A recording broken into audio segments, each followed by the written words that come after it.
Hey future toppers, I hope आप सभी एकदम बढ़िया होंगे। आज का वीडियो बहुत स्पेशल होने वाला है क्योंकि आज हम करने वाले हैं क्लास 12 पॉलिटिकल साइंस के chapter the end of bipolarity का रैपिड रिवीजन। इस सीरीज की ये पहली वीडियो है, तो आपके रिस्पॉन्स पर डिपेंड करेगा कि इस सीरीज को मैं आगे कंटिन्यू कर रहा हूं या फिर नहीं कर रहा हूं। तो इस वीडियो को लाइक करिएगा, ज्यादा से ज्यादा शेयर करिएगा।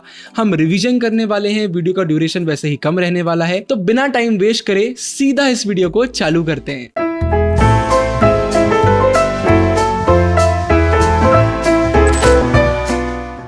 सबसे पहला और बहुत इंपॉर्टेंट टॉपिक निकल कर आता है बर्लिन वॉल।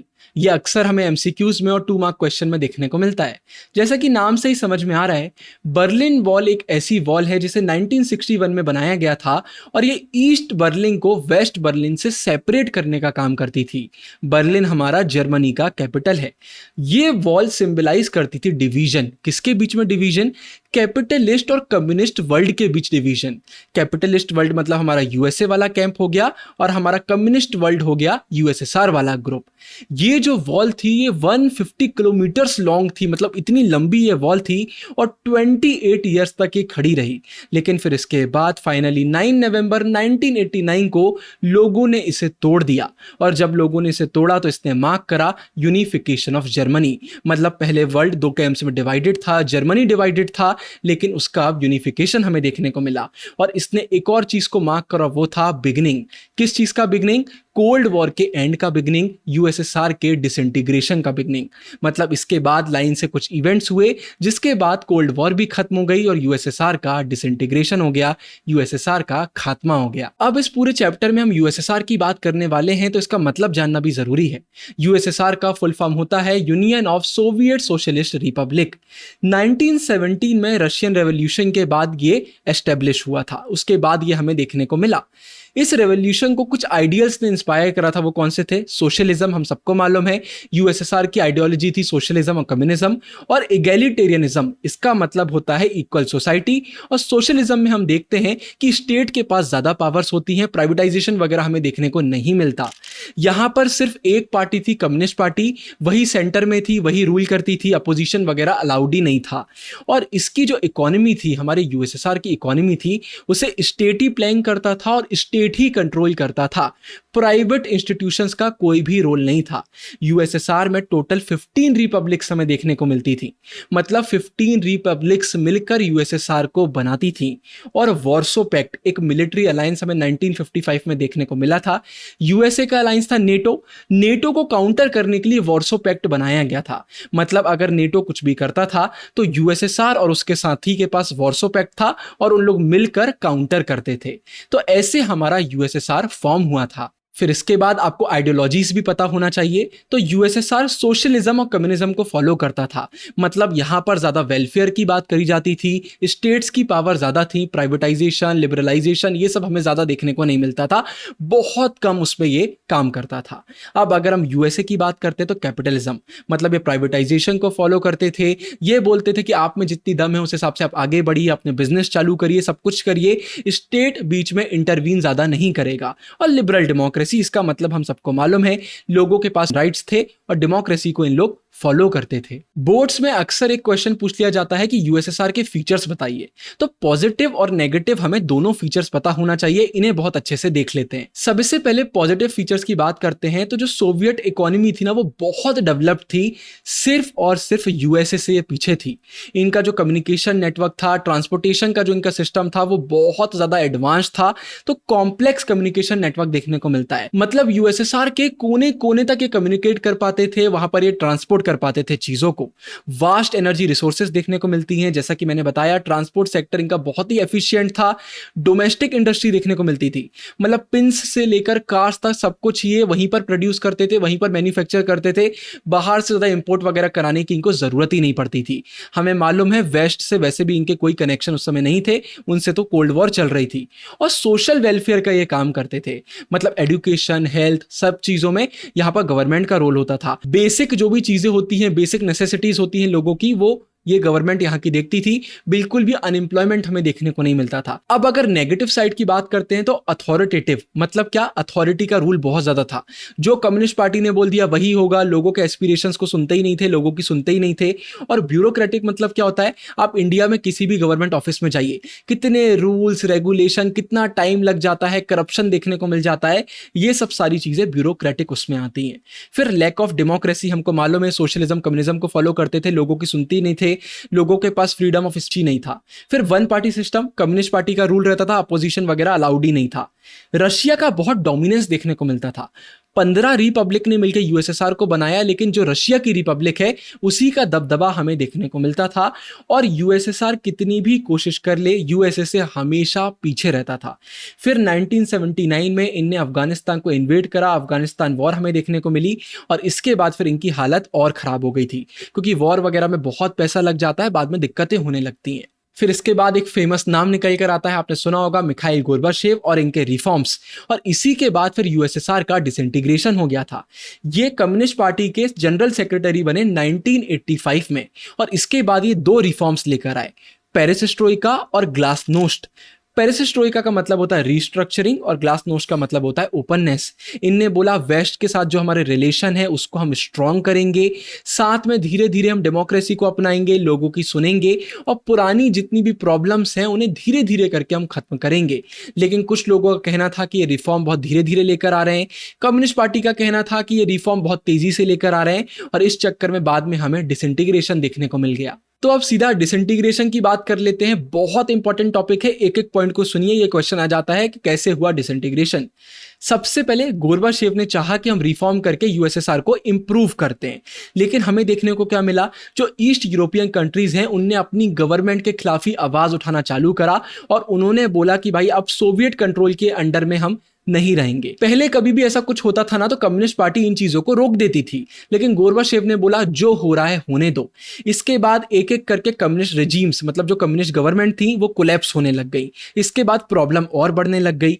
अब जो कम्युनिस्ट पार्टी के हार्डलाइनर्स हैं मतलब कट्टरवादी जो पार्टी के मेंबर हैं, उन्हें ये रिफॉर्म्स बिल्कुल पसंद नहीं आए। उनका कहना था बहुत जल्दी जल्दी आप हमसे हमारी पावर्स को छीन रहे हो। तो इन्होंने एक कू को इंकरेज करा। कू का मतलब होता है तख्ता पलट। इनने बोला गोर्बाचेव को भी हटा देंगे, सब कुछ पहले जैसा कर देंगे। लेकिन लोगों ने क्या बोला, भाई नहीं अब बहुत हुआ, अब हम पुराने चक्करों में नहीं फंसेंगे, हमको फ्रीडम चाहिए। इसके बाद एक नाम निकल कर आता है बोरिस येल्टसिन। इनके बारे में जानना जरूरी है। ये रशियन रिपब्लिक में पॉपुलर इलेक्शन जीते थे और इसके बाद ये नेशनल हीरो बनकर सामने आए। इस कू को इन्होंने अपोज करा। इसके बाद धीरे धीरे हमें देखने को मिला कि जो पावर पहले सेंटर के पास थी अब वो धीरे धीरे रिपब्लिक्स के पास ट्रांसफर होने लगी। लोग भी आवाज उठाने लगे और रिपब्लिक्स भी बोलने लगी भाई अब यूएसएसआर का जो दबदबा है, रशिया हम पर डोमिनेट करता है, इन चीजों को हम नहीं सहेंगे। तो इस चक्कर में दिसंबर 1991 में रब मतलब रशिया, यूक्रेन, बेलारूस, इन 3 रिपब्लिक ने डिक्लेयर करा कि भाई सोवियत यूनियन अब डिसबैंड हो गया है, खत्म हो गया है, खात्मा हो गया है। इसके बाद क्या हुआ, कम्युनिस्ट पार्टी को बैन कर दिया गया। कैपिटलिज्म डेमोक्रेसी जो भाई हमारे यूएसए की आइडियोलॉजी थी उनको अडॉप्ट कर लिया गया, बोल दिया गया यही सही है। इसके बाद Commonwealth of independent state CIS को फॉर्म करा गया। भाई अब यूएसएसआर खत्म हो गया तो कुछ और तो फॉर्म करना पड़ेगा, इसको फॉर्म करा गया और रशिया हमारा यूएसएसआर का सक्सेसर बन गया। अब रशिया की भी बात कर लेते हैं। सक्सेसर बन के इसने क्या करा, सबसे पहले यूनाइटेड नेशन सिक्योरिटी काउंसिल में जो परमानेंट सीट है वो इसने ले ली। इसके बाद जितनी भी इंटरनेशनल ट्रीटीज और अग्रीमेंट्स थे यूएसएसआर के उनको भी एक्सेप्ट कर लिया और पूरे यूएसएसआर की ये एक लौती न्यूक्लियर स्टेट थी जिसके पास न्यूक्लियर वेपन थे। और फिर इसके बाद इसने यूएसए से बोला भाई अब बहुत हुई हमारी लड़ाई, आर्म्स डिसआर्मामेंट मेजर्स करते हैं, धीरे धीरे आर्म्स की रेस को, वेपन की रेस को खत्म करते हैं और थोड़ी सी दोस्ती बढ़ाते हैं। फिर इसके बाद एक और बहुत इंपॉर्टेंट टॉपिक देखने को मिलता है, सीधा सीधा 6 मार्क में क्वेश्चन आ जाता है कि डिसइंटीग्रेशन के कॉजेस बताइए। कॉजेस भी इंपॉर्टेंट है, कॉन्सिक्वेंसेस भी इंपॉर्टेंट है। सबसे पहला हमें मालूम है इंटरनल वीकनेस। इंटरनल बहुत वीकनेसेस आ गई थी जिसके कारण यूएसएसआर का डिसइंटीग्रेशन हुआ। इकोनॉमिक स्टैग्नेशन, इकोनॉमिक ग्रोथ ही नहीं हो रही थी, एकदम रुक गई थी, तो ये भी एक रीजन था। लोग क्वेश्चन करने लगे थे, लोग आवाज उठाने लगे थे कि भाई आप सही से काम नहीं कर रहे हो। तो जब लोग ही आपका साथ नहीं देंगे तो फिर आप आगे कैसे बढ़ोगे। फिर क्या है, इन लोग ना न्यूक्लियर और मिलिट्री अर्सेनल, अर्सेनल मतलब क्या होता है, बहुत सारे वेपन्स वगैरह इकट्ठा करना, उनको बहुत जोड़ के रखना, हमने देखा है आर्म्स रेस में ये लगे हुए थे। तो इसमें बहुत रिसोर्सेस लगती थी, तो फिर डेवलपमेंट नहीं हो पाता था। फिर लोगों को मालूम चल गया था कि यूएसए हमसे बहुत आगे है, यूएसएसआर इतने समय से चकमा दे रहा है, झूठ बोल रहा है, यूएसए हमसे बहुत आगे है, वहाँ लाइफ बहुत अच्छी है। फिर एडमिनिस्ट्रेटिव और पॉलिटिकल स्टेगनेंसी हमने पढ़ा भाई, गवर्नमेंट भी सही से काम नहीं करती थी, पार्टी सुनती नहीं थी लोगों का, और ब्यूरोक्रेटिक अथॉरिटेटिव इनका पूरा सिस्टम हो गया था। फिर एलियनेशन अमंग पीपल, हर रिपब्लिक में कल्चर एकदम डिफरेंट था, साथ में रशिया का डोमिनेंस हमें देखने को मिलता था, लोग आपस में कनेक्टेड फील नहीं करते थे और उन्हें अच्छा भी नहीं लगता था, उन्हें लगता था हम अपने ही देश में होकर अपने जैसा महसूस नहीं कर रहे हैं। तो ये रीजन निकल कर आया। फिर जो पार्टी ब्यूरोक्रेट्स थे, मतलब पार्टी के मेंबर्स थे, उन्हें प्रिविलेजेस दिए जाते थे, मतलब लोगों को अनफेयर ट्रीट करा जाता था, तो ये चीज भी उन्हें अच्छी नहीं लगी। फिर गोरबाचेव के रिफॉर्म मैंने आपको बताया, लोगों को लगा बहुत धीरे धीरे कर रहे हैं, पार्टी को लगा कि आप बहुत तेजी से कर रहे हैं, लोगों को पसंद नहीं आया, कुछ को अजीब लगा, चक्करों में फिर डिसइंटीग्रेशन हो गया। और इमीडिएट कॉज निकल कर आता है राइज ऑफ नेशनलिज्म, लोगों के अंदर जब नेशनलिज्म की भावना आ गई तो फिर डिसइंटीग्रेशन को कोई भी नहीं रोक सकता था। फिर इसके बाद ये भी याद रखिए, कई बार ये पूछ लिया जाता है कि इकोनॉमिक और पॉलिटिकल रीजन बताइए डिसइंटीग्रेशन के। तो इकोनॉमिक की बात करते हैं, वही भाई इकोनॉमिक स्टैग्नेशन हमें देखने को मिल रहा था, मतलब कुल मिलाकर कोई भी ग्रोथ नहीं हो रही थी। इन लोग डिफेंस में ना बहुत ज्यादा खर्चा करते थे, यूएसए से इतना ज्यादा कंपटीशन में लगे हुए थे कि खर्चे पर खर्चा करते थे। फिर इनने सैटेलाइट स्टेट्स में भी डेवलपमेंट में बहुत खर्चा किया। सैटेलाइट स्टेट्स का मतलब क्या होता है, वो स्टेट्स, वो कंट्रीज, वो नेशंस जो आपके अंडर नहीं है लेकिन आपका इन्फ्लुएंस उनके ऊपर बहुत ज्यादा है। तो बहुत सारे नेशन ऐसे थे जो यूएसएसआर का पार्ट नहीं थे लेकिन यूएसएसआर का दबदबा उनके ऊपर था, वो यूएसएसआर की सुनते थे, तो यूएसएसआर उन पर भी बहुत खर्चा करता था। फिर कुल मिला के भाई टेक्नोलॉजी इनकी पीछे रह गई थी, यूएसए बहुत आगे निकल गया था। और फिर पहले हमने पढ़ा अफगानिस्तान वॉर, ये रीजन निकल कर आते हैं। पॉलिटिकल रीजन की बात करते हैं, वही पॉलिटिकल स्टैग्नेशन भी देखने को मिल रहा था, गवर्नमेंट करप्ट हो चुकी थी, पार्टी किसी की सुनती नहीं थी, lack of freedom, speech, democracy कुछ भी देखने को नहीं मिलता था। कम्युनिस्ट पार्टी बिल्कुल भी अकाउंटेबल नहीं थी, अपने मनमर्जी का काम करती थी, लोग खुश हो ना हो इन्हें फर्क ही नहीं पड़ता था। फिर वही करप्शन बहुत देखने को मिलता था, जहां पर पहले बिल्कुल भी अनएम्प्लॉयमेंट नहीं थी अब ये भी देखने को मिल रही थी। और वेलफेयर स्कीम्स जो थी ना यूएसएसआर की, लोगों का वेलफेयर करते थे, उसे भी इनने डिसकंटिन्यू कर दिया था। तो कुल मिलाकर सिचुएशन बहुत खराब हो गई थी, पॉलिटिकल इकोनॉमिक दोनों वे में। अब कॉजेस हमने पढ़ लिया, अब कॉन्सिक्वेंसेस भी देख लेते हैं कि डिसइंटीग्रेशन के बाद क्या हुआ। तो अगर ये क्वेश्चन आता है तो 3 मेन रीजन है वो आपको लिखना पड़ेगा और उसके नीचे कुछ सब पॉइंट्स भी आते हैं। पहला, यूएसएसआर ही नहीं बचा तो कोल्ड वॉर कहां से बचेगी, कोल्ड वॉर का एंड हो गया। तो कुल मिला के जो आइडियोलॉजी का डिस्प्यूट था वो खत्म हो गया, सबको मालूम चला यूएसए की आइडियोलॉजी बहुत अच्छी है, डेमोक्रेसी और कैपिटलिज्म को अपनाना पड़ेगा। आर्म्स रेस, वेपन की रेस खत्म हो गई, जो मिलिट्री ब्लॉक्स बन गए थे आपस में लड़ाई करने के लिए, दबदबा बनाने के लिए, वो भी खत्म हो गए क्योंकि वॉर ही नहीं बची। दूसरा पॉइंट निकल कर आता है changes in power relations and global influence. भाई अब रिलेशन भी बदल रहा था और ग्लोबल इन्फ्लुएंस भी बदल रहा था, क्योंकि अब कैंप्स नहीं बचे थे। सबसे पहले क्या हुआ भाई, यूनिपोलर वर्ल्ड आ गया, अब बाइपोलर नहीं है, अब किसका दबदबा था, यूएसए का। फिर कैपिटलिस्ट इकोनॉमी अब बढ़ने लगी, भाई अब सोशलिज्म कम्युनिज्म को ज्यादा लोग फॉलो नहीं कर रहे थे, सबने बोला अब कैपिटलिज्म को फॉलो करना पड़ेगा। फिर प्रमोशन हुआ लिबरल डेमोक्रेसी का, अब धीरे धीरे सब डेमोक्रेसी को अपनाने की कोशिश कर रहे थे। तीसरा पॉइंट निकल कर आता है emergence of new countries and regional aspirations. अब भाई रिपब्लिक सब अलग अलग हो गए, बहुत लोगों को आज़ादी मिली, तो अब नए नए नेशन निकल कर आए, उन्होंने नए नए रिलेशन डेवलप करे और अब सबकी जो एस्पिरेशन थे, उनकी जो इच्छाएं थी, अब वो भी बदलने लगी। बहुत सारी नई कंट्री, पर्टिकुलरली अगर हम बाल्टिक और ईस्टर्न यूरोप की बात करते हैं तो इन्होंने बोला अब यूरोपियन यूनियन को ज्वाइन कर लेते हैं या फिर नेटो को ज्वाइन कर लेते हैं। सेंट्रल एशियन कंट्रीज ने तो बहुत बड़ा काम ये करा, उनने रशिया के साथ भी रिलेशन अच्छा रखा और यूएसए के साथ भी अच्छा रखा, तो सबके साथ ये रिलेशन अच्छा रखने की कोशिश कर रहे थे।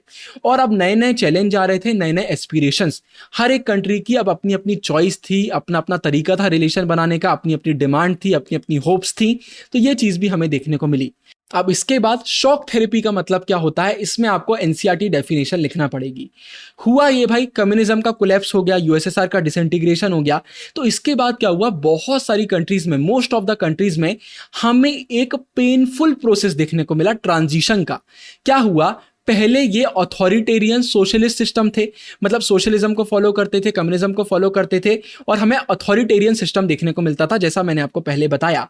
अब इससे ये किस में चेंज हो रहे हैं, अब ये डेमोक्रेटिक कैपिटलिस्ट सिस्टम को फॉलो कर रहे हैं, मतलब डेमोक्रेसी को भी अपना रहे हैं, कैपिटलिज्म को भी अपना रहे हैं। मतलब कुल मिलाकर यूएसएसआर का जो कैंप है अब वो तो टूट गया, तो अब ये यूएसए को फॉलो कर रहे हैं। ये बहुत ही पेनफुल प्रोसेस था क्योंकि इसमें कुछ ऐसी चीजें हुई जिसके कारण बहुत सारी कंट्रीज को दिक्कत हुई, आगे अभी हम पढ़ेंगे।